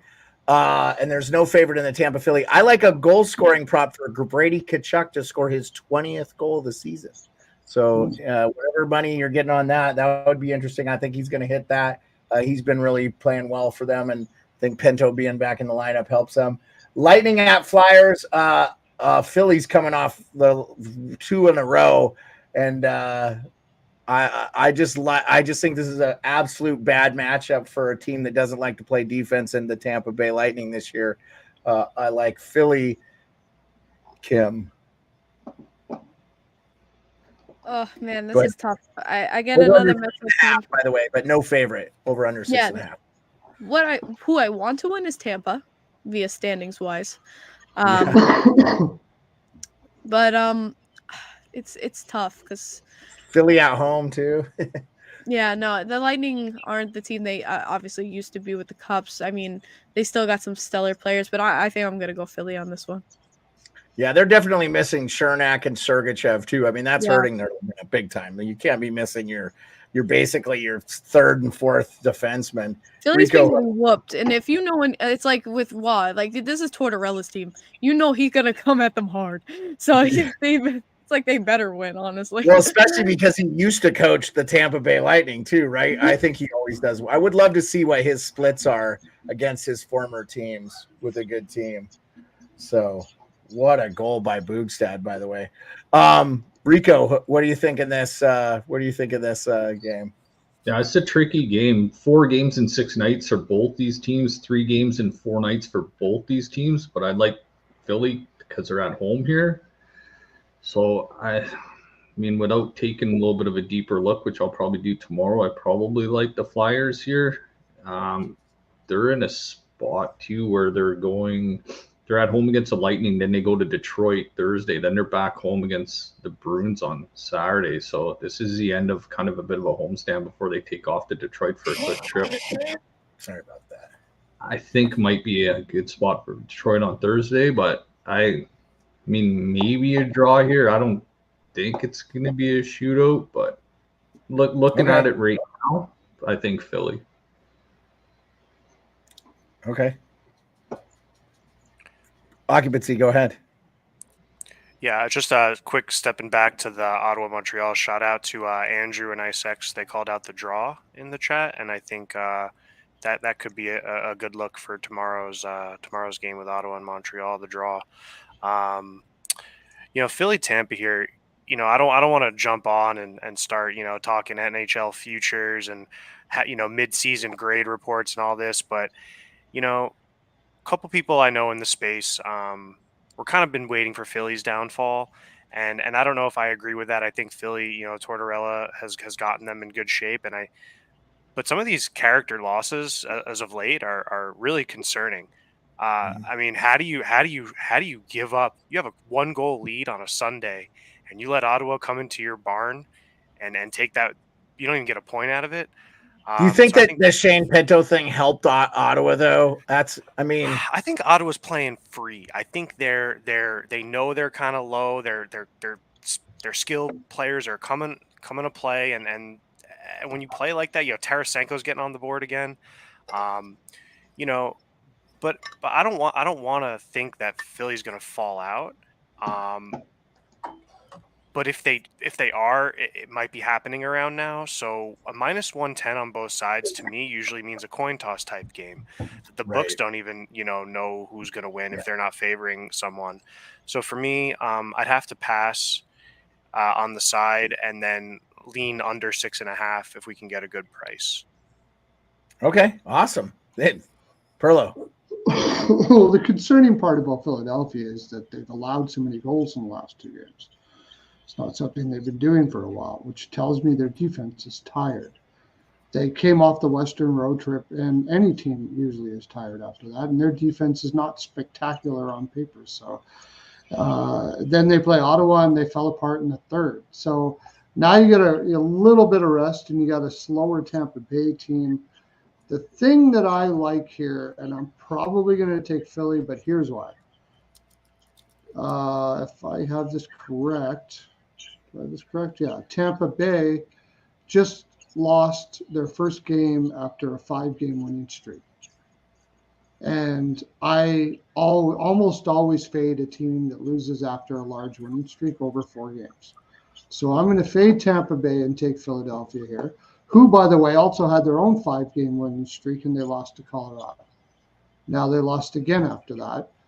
I don't know what I do with the second game with Tampa, but I will take them. They lost again after that, and they lost, and then they lost again. That's what I'm trying to say. And that usually is what happens. So I think Philadelphia, certainly after giving up 12 goals in their last 2 games, I can't see that happening again against Tampa Bay. And I think Tampa Bay losing that game after a 5-game winning streak, if I'm getting plus money on Philly, I take them. So I'm taking Philly. So Perlo and I are Philly truthers, and we're not convinced they're out of it. I just want to share this with you guys before we go to the next one, just because it's sweet. So this is Mr. Boogstad, Minnesota's own, right? Little top shelf magic there. I think this is Logan. What a pass there. Anytime we can show Pittsburgh getting worked, I love it. Next game. The next game is I'm so sorry, guys. I lost my place because I was too giddy. We're finally getting back over to this game. I'm not even going to spend any time on. Blue Jackets plus 300. They're going to crush the Oilers. I'm going to bet against the Oilers every fucking game until they lose. Go Blue Jackets. I fucking hate the Oilers. All right. Yeah. They tanked for a decade, Kim. They tanked for a decade. I can't root for them. I can't root for their douchey, sketchy owner, and I can't root for them. So I just can't. I hate them. But the Oilers are going to win. Blue Jackets. Yeah, but look who's in net for Columbus.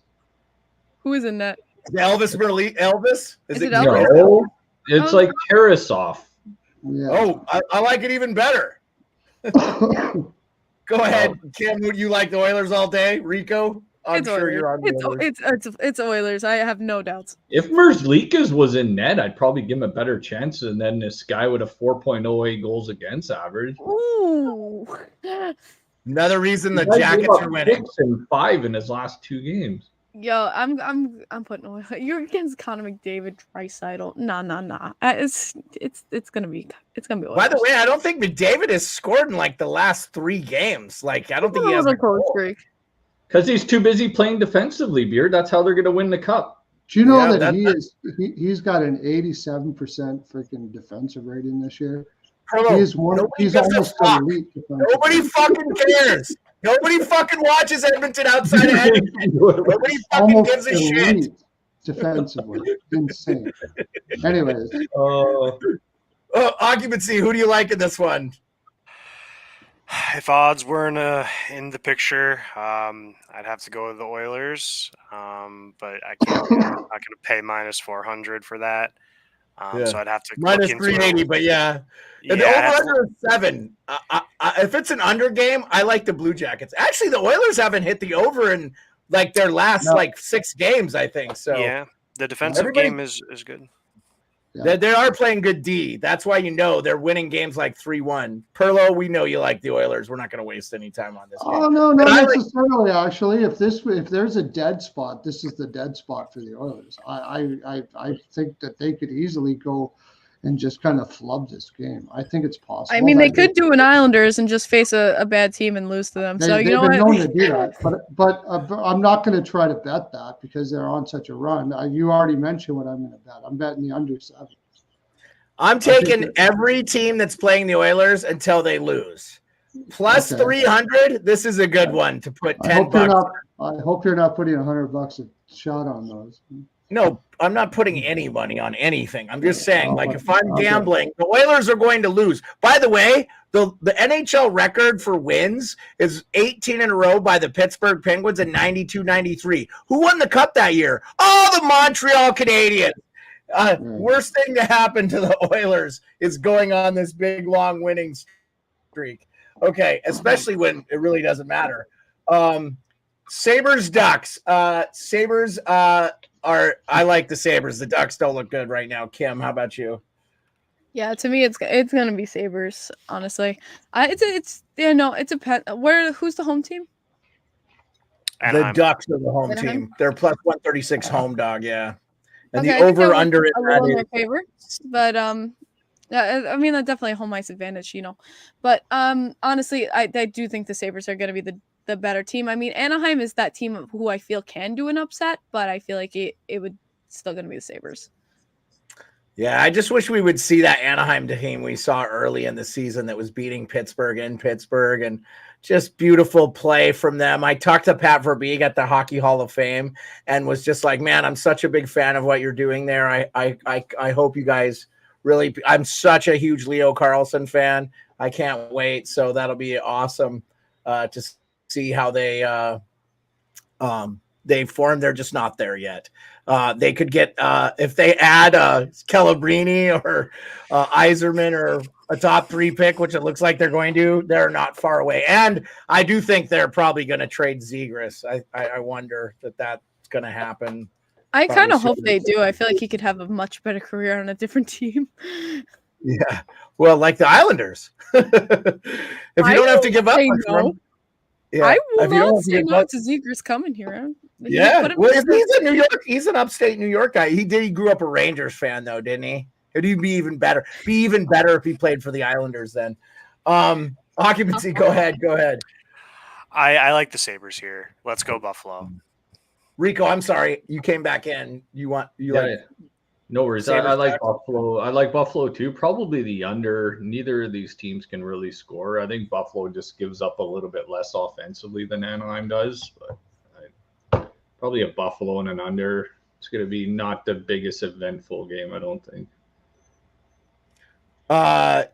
Perlo, finish her off with the Sabres, and then we have the final game of the night. It's going to be fun. Yeah, I'm not taking Anaheim to do anything. Like, can't even find a spot for them to win, to tell you the honest truth. They look absolutely horrid, so I got to go with Buffalo. Yeah, I've been watching and reading your tweets, and you've been really down on Anaheim, and I know that you and me and Occupancy probably watch them the most because we're on the West Coast, and they do have Carlson back. They haven't found their game again. And defensively, I do think losing Drysdale hurt them too. I mean, I think he's played very well for the Flyers, and I've been really impressed with his skating and stuff. So it was a good move for them because they're not in win now mode, and the Flyers they're in a little different. I think that Drysdale was a good pickup for them. So the final game, 9 games tomorrow. The final game, the Rangers are at the Sharks. I don't want to overthink this. The Rangers are totally getting their ass kicked by the Sharks at plus 200. I'm putting money on plus 280. Go Sharks! Go ahead, Kim. Go ahead. I just did that out of respect for Kim. Just because the Sharks. You know what? It would be awesome. Let's go Sharks. Sharks over Rangers tomorrow. Let's see it happen. Yeah, plus 280, Kim. We're on it. We bet. Yo, We bet. I'll put the bet in. Let's make it happen.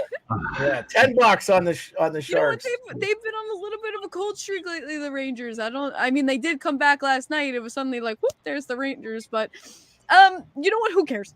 Sharks, let's go. I had to check the Andrew, chat not because I knew Icex not was lying. going to be on Ducks tomorrow for sure. No doubt about it. Icex will be all over the Ducks tomorrow. Anyway, sorry. I had to bring that Well, up. hey, the Sharks did get Logan Couture back, and they won the first game he was back. That's I'm true. telling. They're Sorry, not doing- Jordan. they're Jordan not doing Sunshine too says bad it's against rude. Anaheim. Jordan, understand that my wife. It's not rude. It's My true. wife The Sharks. is a Rangers fan, so Kim and I are going to start a support group for people that are married to Rangers fans. We have to deal with their delusional asses. Facts. Yeah, the Rangers, by the way, are 4-5-1 in their last 10. They did win against the Ducks yesterday. Yeah, they were down, and then suddenly it was like, wee! I just saw, because I Yeah. have Chris Kreider on fantasy, and I just saw Chris Kreider so, and I'm like, oh, they're back. Yeah. And the Sharks are 2-7-1, but they won their last game. Logan Couture. Oh, here's my wife talking. I'm a big talker, but Logan Couture.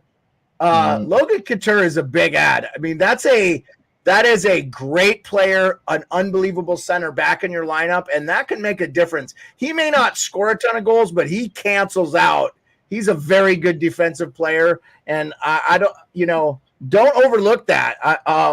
And like Kim said, the Rangers have been playing kind of shitty as of late. So, Rico, what do you got in this? I feel like the Sharks are like the Chicago Blackhawks lately. They're like an NFL team up 20-3 with 2.5 minutes left, and they're just playing prevent defense. It's like they might score on you once in a while, but they're not going to win. So, I mean, one thing they can do is just try not to get blown out, which seems like both teams have been kind of doing, not getting embarrassed out there, but to win outright, that's scary. But man, Perlo thinks that the Rangers are going to regress a little bit. Don't tell your wife, Beard, or anything, but She's listening to the show live and chiming in. So I know. fine. That's why I said that. But the Rangers are going to kill them tomorrow night. Nothing to worry about. Yeah. No, hopefully for Rangers fans, because on tomorrow's show, if you lose, we're going to let you have it. Just like you let Islanders have it when you go to MSG and you hear the whistles of Potvin sucks. Like I said, that's a great rivalry. Years. Get over it. Oh, occupancy. Who do you like here? You got to go with your home Sharks now, right? Well, I agree with you, Beard. I think Couture back in the lineup really adds, an important piece. He makes good passes. He's a leader out there. And I think even if he doesn't end up on the score sheet, he makes a big difference. So one look I think I have for this game is the Sharks plus 1.5. We're going to get a nice price for that. And the Sharks have covered the plus 1.5 in 4 of the last 5 games, not including tonight. We'll see what happens. But with that big of a favorite, the Rangers win, they win. But the Sharks can keep it a 1-goal game. That'd be good with me. Yeah, by the way, the game that occupancy is referencing is LA Kings, who have not been playing well themselves. They have 20 shots on goal to the Sharks 7, but it is 0-0. So just getting a guy like that in the lineup can really help. I want Stupet. Kim, you're a cat person then, huh? You're a cat person. You have a dog. I actually have a dog, but my brother has 3. Okay. But I love all animals, so yeah, no, me too. I just can only live with dogs. So. I'm sorry, Rico. Your cat looks like a s'more. It's so cute. It looks like a little s'more. Yeah. Oh, Rico, you have beautiful. 3. You have 3 cats. 2 now. 2. Okay. Oh, 2 now. Yeah. Sad face. But this cat looks like a little s'more, and it's so cute. Oh, that's a beautiful looking cat. Yeah, no, I haven't seen him before. Yeah. Oh, occupancy. Did you finish your thoughts on? I've seen that cat a bunch. He walks his butthole in front of the camera all the time. That cat's always on stream. Rico's cats are on the show more than you are, Perlo. We can see his cats better. Yeah. The one time I get my lighting perfect and I lose my freaking lighting. Oh, Anyway, dude, it looks so good too. It was the best you've looked in a week. It was so nice. Anyway, I appreciate you, Perlo. Did you get to finish your thoughts on the Sharks game? I'm sorry. I did. I just Plus 1.5, like the Sharks yeah. plus 1.5. Yeah. Okay, nice. Perlo, how about you? I wish I just can't do it with Kakkonen and net. That guy is just terrible. The Rangers aren't scoring very much. Oh, is he in net tonight? Right. Is he in Blackwood's net tonight? morning. Yeah. Oh, I thought Blackwood was in. No, Kakkonen, Wow. man. You seriously, LA shot 20 shots? This shows you how LA got one how goal much on people are Saturday. respecting LA right now. Yeah, LA fans were like, when we were trashing on Lane, they were like, yo, now you know our pain right now. LA fans Well- they have 20 shots of net to the Sharks 8. Against Kakkonen. I would say this too, guys. Oh, what? That is, Rico's that cat is just decided to get Calgary involved. level. That is Calgary level shit. Totally did. Come on. Okay. on. All right. Let's Well, I mean, if Blackwood's going to be a net, I might go with occupancy here because the Rangers just don't seem engaged at all. And that's why I took them to regress in the second half. It looks like to me that Laviolette is really grinding them to play a solid 5-on-5 game, and they are totally resisting it, which they have done all along. They just want to win on the power play, when they want to float on the perimeter. That's what the Rangers have been doing for 2 years now, and everybody thinks that they're a great team when they're not. If you don't Well, I'll have say they're 5-on-5, not bought into his system. Well, they yeah. won't. They won't. They don't seem to want to buy into this system. And like the Oilers didn't until Knobloch came out. For some reason, he had the magic potion to teach I'll them say to win this. 3-1. The Rangers have been getting to the interior and higher danger scoring chances a whole lot more. Listen to Mr. Valaquette. Unbelievable on MSG. They've been doing a great job this year. The problem with them more than anything is they're very streaky. Zibanejad, streaky scorer. And all these other guys, Kakko's been out, Lafreniere, they're not consistent enough scorers. They're getting goals from Panarin and Kreider and the usual suspects. They're just not. And Adam Fox, one of the smartest player in the NHL, he has to be because he can't skate for shit, but he's unbelievably intelligent. No, that's not me saying that. He's not a great skater. Listen to top guys, but he's. No, I just love hearing it. It's just I love my fantasy team. I love him. I think he's I a have great my player. fantasy too, bro. He's not a great he's- skater, you're right. But he's so smart. He makes up for it with his hockey IQ. He's one of the. If he's not the smartest defenseman in the NHL, I'd be. He's right there. And they're getting scoring from those guys, but Keandre Miller's fall off a little bit, and some of their secondary scoring. And they miss Hedl a lot. That guy is super skilled. He's just was training in Czechia. I think he's coming back. Okay, there you go. I saw some Anyways, Rangers fan. Trocheck and Kreider have been doing fantastic. Zibanejad is still playing this perimeter game that I see anyways. Panarin's playing a little better. There's been a couple guys that have stepped up and listened to, but you got to have a full team, and the full team still isn't listening, is what I'm saying. Yeah, I don't know why they're better. They're better than they were last year, but they're still not good enough. I agree with Water King over here. We talk about it with my fiance all the time. I don't know why they hype up Keandre Miller so much. They're better with him in the lineup. He was unbelievable at the beginning of the year. His play has fallen off a little bit, and he's just not. With Trouba. That's why. Well, anybody plays with Trouba. He doesn't Trouba's have that, an how I was talking about Engvall with no Trouba's an physicality. anchor. Keandre Miller doesn't have any physicality either, and especially as a defenseman, that's something you need. But Trouba's an anchor on anybody's line. He is so overrated, it's ridiculous. So if you got Miller there, then you're asking Miller to be the best defenseman on the team. Well, I want to end on a positive note. We always do a round table. What are your thoughts for the next thing? I'm just gonna finish. I'm just gonna say an unbelievable hire by the and we'll go around. We'll go me, Rico, occupancy, and then Perlo, and we'll finish with big time Kim in the crease. Thank you so much for joining us, Kim. IslesGirl3 on Twitter. We so appreciate you. My final thought is what an unbelievable hire by Lou Lamoriello. I love this Patrick Waugh hiring for the New York Islanders. If I didn't already love the Islanders and root for them because of Kim, it's an awesome thing. So super happy. By the way, San Jose scored. That's why Kim. That's why I reacted like that. I was like, no. Settled. They're not as bad as it. I'm telling you, I'm going to give it to you fucking Rangers fans that are in here talking shit. Come back tomorrow when you lose when I bet plus 2-3 on the high five, Beard, high fives. Wait. Oh yeah, I gotta go. Yeah. Otherwise, Beard, otherwise. Oh yeah, I figured it out. Okay, this is your military left, Jeremiah. Okay, Rico, what are your final thoughts?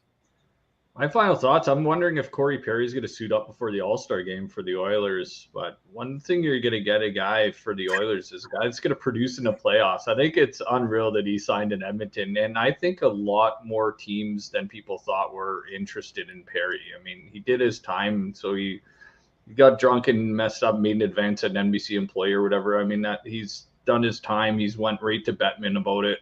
And he was able to sign with whatever team he wants. But I think a lot of teams would love to have Corey Perry. So he's going to play off the rest of the season, and then the playoffs are going to come around, and people are going to be watching the playoffs and be like, oh, Corey Perry plays for the Oilers. Oh, I totally forgot about that. And then he's going to be dominating, and he's just going to be a big plus in the bottom six for that Oilers team. Probably play on the second power play, but he's gonna help Edmonton. And what all that's for him, man. The guy's losing the final. Help Edmonton losing the final.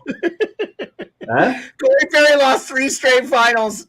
If Edmonton makes the final, I guarantee they lose. Picking up for the guy, but he's been in 4 of the last 6 Stanley Cup finals, and people are going to seem like is he going to be a distraction in the room and stuff like that? But no, he's been on 4 separate teams in the last how many years? The guy's going to fit seamlessly on that team with the Oilers, McDavid. And he'll take some of the smoke off McDavid a little bit too. Perry would be doing some of the interviews and stuff there. So, that's the thing I'm just kind of interested in seeing how he fits on that team and stuff. So that's kind of my thought because we didn't talk about it tonight. So I know you love the Oilers, Beard, and I'm glad. Well, if you go to any other fucking channel on the internet, Rico, there's a whole goddamn thing called Oilers Nation. There are 900 shows about the Oilers every day. So you can go watch those ball lickers because they're on all the time. I'm just saying, like, if you want to talk Oilers, it's not hard to find them. They're everywhere. The Daily Face-Off chat has been invaded by Oiler fans. And we talked about Patrick Waugh. We never talked about Perry. What else is in news? What else is interesting?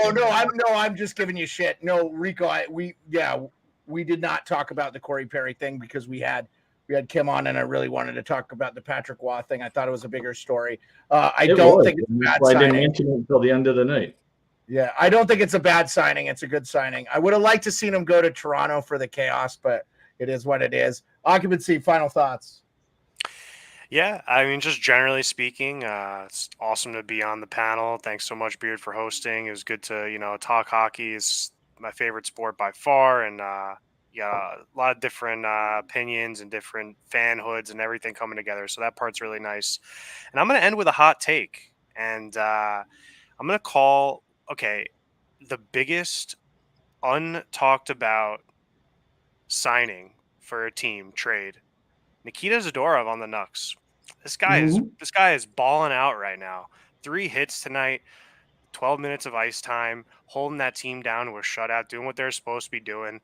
And you get these blockbuster trades here and there, but how about bringing in a big defenseman who locked down the San Jose just scored again, by the way. So we'll try that one, see how that one settles in. But stoked about the Waugh signing. I mean, that's unbelievably good, and I think the Islanders go on a run, get back in the playoff hunt, and good stuff. Do it, Perlo. Go ahead. Final thoughts. You remember when Zadorov got traded to Vancouver? I said it might have been one of the best trades of the year because I just love that trade. That was fantastic. So I'm with you there, occupancy. As far as the Perry signing, I think it's fantastic for the Oilers. And you were wrong. Again, I mentioned this before. You said that the Oilers tanked for 10 years. No, they didn't. 7. They actually thought they were. Bye-bye. Oh. That's not true. Go ahead, Perlo. They actually I thought they final were thoughts. Give it to good. him, Perlo. Give it to him. It's actually Play the worse. piano while you're saying this. It's Yeah. actually worse than what you're saying. They actually thought they were good for 5 of those years. They didn't actually tank. So it took them 5 years to actually tank. Anyways, yeah, they were horrible. And nobody has beat the shit out of the Oilers more than me, as you already know. But I'm telling you now, the Oilers are going to be in the finals this year. That's it. And lose, hopefully. We'll see. All right. Perlo calls it on the 22nd of January. The Oilers are making the finals. Okay. Yeah. I don't know All about right. that take. I don't know about that take. Big time Timmy Kim. Final thoughts. That's a big hot take in my opinion. But I'll just like go off with Zadorov. I know the Islanders were looking into him for a little bit, possibly to trade for him because of how well he's been doing with the Nucks. Just going off from there, Perry signing, I thought the Oilers did a nice pickup there, honestly. But I mean, Islanders standpoint, obviously, I will say as an Islanders fan, this has reinvigorated my hope and my passion with my team with this Wah signing, because it's exactly what we needed. I actually, like, I'm a big optimistic person. Like, always see the glass half full. And I went off on Twitter after the Chicago game saying, like, I'm at my breaking point with this team. I can't stand this any longer. So honestly, this signing came at a time where it was most needed. I'm glad to see Lou step up and do changes that were necessary. This fan base is reinvigorated, excited, and we're ready to, as Wah said, make every game a playoff game. Every game is now from here counts so much. And the fact that our head coach now knows that he's willing to do all he can to get us there, it means so much. And to hear press conferences that are actually press conferences, we have an idea of where this team is going. New York Islander fans, we're excited. We're ready to go. And I'm excited to support this team going forward. And I'm hoping that we're able to make playoffs. I so appreciate you coming on, Kim. Occupancy is so with you as an Islanders fan. Yeah. So if you don't know, if and when he can, Occupancy is going to be with us every Monday. We're mostly a gambling show because of Perlo and Rico and their amazing ability to do that. But Occupancy is pretty darn good himself. I am just a talking head who likes to throw stupid stuff out there. But I love hockey and I love engaging with the fans. And tonight we had the biggest show we've had since we started this formulation of NHL Nightly in October. I really appreciate everybody. Andrew, you asked me so many times, when's Kim coming on? And she's on, and you were late to the show. So go back and watch because she gave us some great stuff. I, of course, tweeted out last year her thing about Lane Lambert saying she didn't think it was a great move because it really wasn't a change in voice. We're now seeing that didn't work out. It's really unfortunate to Lane. I think the big thing was he cut his fucking hair. If he'd just kept his hair, dude, you didn't respect it. You should have respected it while you had it. And I'm just saying, you should have kept the long hair. I appreciate everybody. Thank you so much to everybody in the chat. We will see you tomorrow, 10 p.m. Eastern. Peace.